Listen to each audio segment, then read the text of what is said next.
Mbola eo amin'izay sihatry ny baolina kitra mahakasika ny ekipa ny LGK Plus zay ihany dia manambara ary ny filohan'ny ity ekipa ity fa vonona tanteraka izy eo amin'ny fikarakarana rehetra ny fiatrehana izany faninana izany ary nambarany fa manana tombo ny LGK Plus amin'ny filalaovana amina kianja tsara. Araka ny tena hitany Mazangamo iny dia ho an'ny LGK Plus aloha manomboka ny taona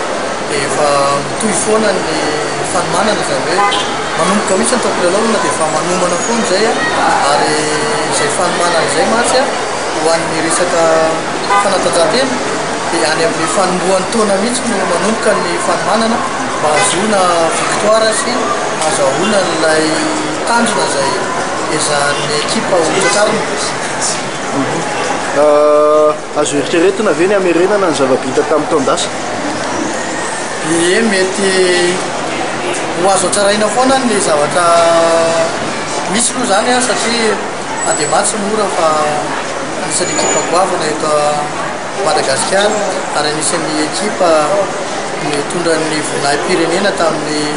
fotoana izay nanaovan'izareo an'izany. Amin'izao fotoana izao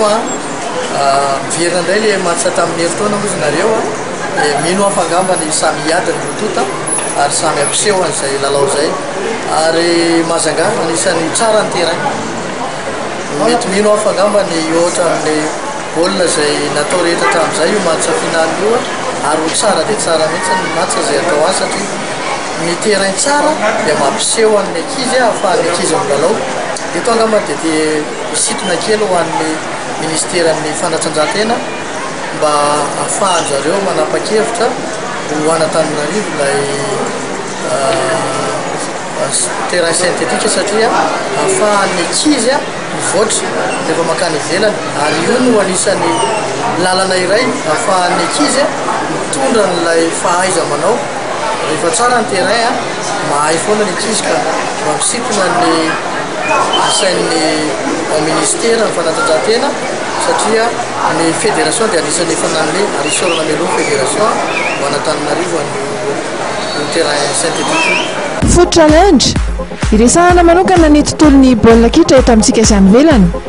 fanadihadihana avoka-dalao fandaharan-dalao sy resadresaka arahina eto amin'ny MATV isaky ny alaka misy alina manomboka amin'ny 8 ora sasany.